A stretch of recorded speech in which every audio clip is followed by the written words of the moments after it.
Yesu na unavunja kila vifungo ambavyo vinakusumbua katika maisha yako. Bwana Yesu asifiwe. Kwa hivyo wewe ni mshindi kwa hiyo jina la Yesu Kristo. Tumepewa mamlaka, uwezo na nguvu. Bwana Yesu asifiwe. Mtu alisomea hicho kitabu cha Matendo ya Mitume 3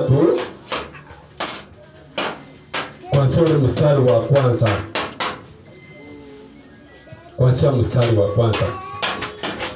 Kitabu ni Matendo ya Mitume 3 mstari wake wa kwanza.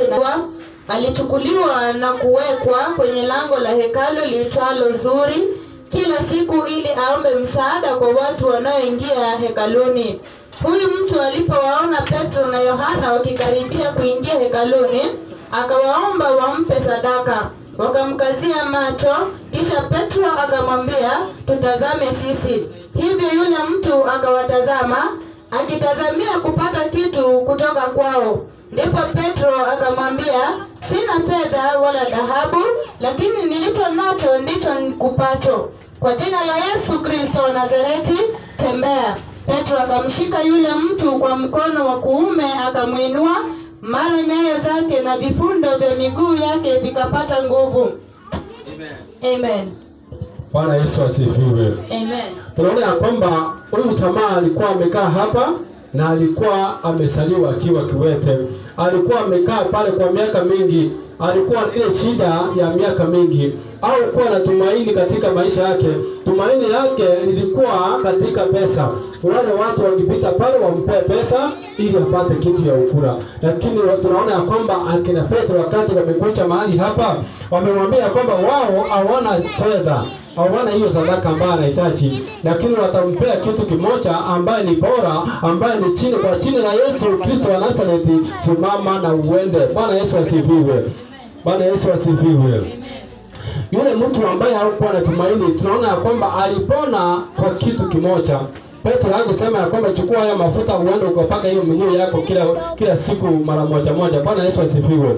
Alimwambia ya kwamba simama kwa jina la Yesu na uende. Bwana Yesu asifiwe. Ndio maana Yesu alisema ya kwamba tukikuwa na imani tutaweza ambia mlima huu ukang'oke na ukajitose baharini na ikakutii. Bwana Yesu asifiwe. Kwa sababu umeliamini jina la Yesu, liko na mamlaka, liko na uwezo wa kufanya mambo makubwa katika maisha yako. Bwana Yesu asifiwe. Wewe ambaye unahangaika na magonjwa, Shetani alienda akafunga maisha yako. Siku ya leo nakwambia kwamba usifungwe tena. Simama imara ukalitie jina la Yesu Kristo. Usinyamaze ukiangamia. Usinyamaze ukiangamia. Simama ukalitie jina la Yesu. Kila kitu kitakuwa sawa. Maana Shetani ana uwezo, ana mamlaka juu ya maisha ya mtu yule ambaye ameokoka, yuko ndani ya Kristo. Bwana Yesu asifiwe. Maana ukiwa ndani ya Kristo ina maana ya kwamba wewe umetawala. Wewe ni mfalme. Maana mfalme Yesu yupo ndani yako. Bwana Yesu asifiwe. Ina maana ya kwamba unatawala nguvu za giza, unatawala nguvu zote na majeshi ya Shetani, maana Yesu yuko ndani ya maisha yako. Bwana Yesu asifiwe. Usiwe unaogopa, usiwe unatishwa, maana Shetani yuko na vitisho ambaye havina faida katika maisha yako ama havina nguvu katika maisha yako. Bwana Yesu asifiwe. Ndio maana unaona ya kwamba anakutishia. Shetani anakutishia kwamba wakati anakutishia na sasa unaomba, anakuanza ukistua, anakuambia kwamba utakufa. Anakuambia kwamba ukiokoka utakufa. Bwana Yesu asifiwe. Lakini sio kweli. Ina maana ya kwamba wewe uko na mamlaka ya kumshinda mwovu Shetani. Kwa hivyo usikubali kushindwa hata siku moja. Usikubali kutawalwa na mwovu Shetani. Wewe mwenyewe simama imara, maana tumepewa mamlaka, nguvu na uwezo wa kutawala hizi nguvu za giza. Bwana Yesu asifiwe. Asubuhi ya leo tulikuwa tunajifundisha juu ya kutumia silaha za Mungu ambaye tumepewa silaha. Zile silaha tumepewa siweze kutusaidia kumpinga yule mwovu Shetani. Bwana Yesu asifiwe. Maana ili jina wakati unalitaja ukiwa na imani, ina maana ya kwamba unaharibu kila kazi zote za ibilisi ambaye alikuwa amezifanya katika maisha yako. Bwana Yesu asifiwe. Wakati ule ambayo unapomoa, unasema ya kwamba napomoa madhabahu ya kishetani yanapomoka katika ulimwengu wa roho. Bwana Yesu asifiwe. Maana jina la Yesu ni moto ambayo linashuka pale, linalipuka moto, linaanza kuchoma kazi za giza, linaanza kuharibu kazi za giza. Ina maana ya kwamba uko pale ambao unateseka kwa muda mrefu, shida yote ambayo inakutesa, ndio kalitie jina la Yesu Kristo. Hakika litakuokoa, litakuinua, litakuongoza. Bwana Yesu asifiwe. Amen. Shida yenye tuko nayo wengi, atuombi na kutaja hili jina. Tunarara, tuko na usingizi mingi. Bwana Yesu asifiwe. Ndio maana tunashindwa kila wakati, kwa sababu hatuna maombi ndani yetu. Ndio maana tunalemewa kila wakati.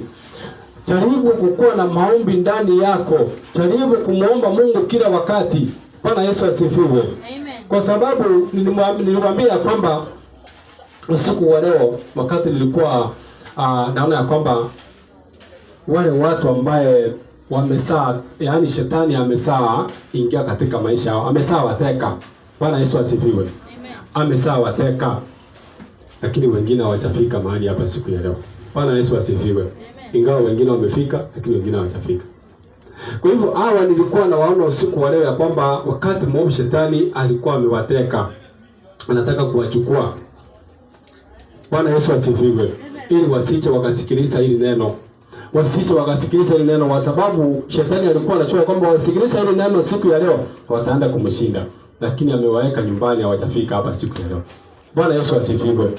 Hiyo mwovu shetani atakuhangaisha kama utakosa maombi, atakuhangaisha. Hata kuachilia, atakuwa na ukamata kila wakati mpaka utashindwa kumwabudu Mungu, utashindwa kumtumikia Mungu. Bwana Yesu asifiwe. Lakini wale mmefika, mko na bahati, kwa sababu shetani mtaenda kumshinda leo mkienda kufuata jina la Yesu Kristo. Bwana Yesu asifiwe. Utaenda kumshinda shetani.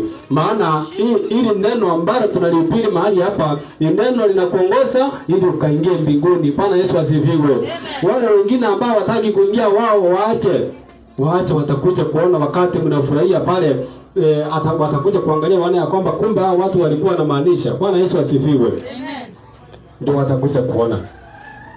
Wengine wanaona kwamba tunakimbizana na pesa. Akili yetu iko kwa pesa kila wakati. Usiku mchana uko kwa pesa. Akili yako itoi hapo. Huyo ndio Mungu wako ambaye ndio anakutawala katika maisha yako. Ukikosa hiyo pesa unasikia vibaya, unasikia uwe mtu.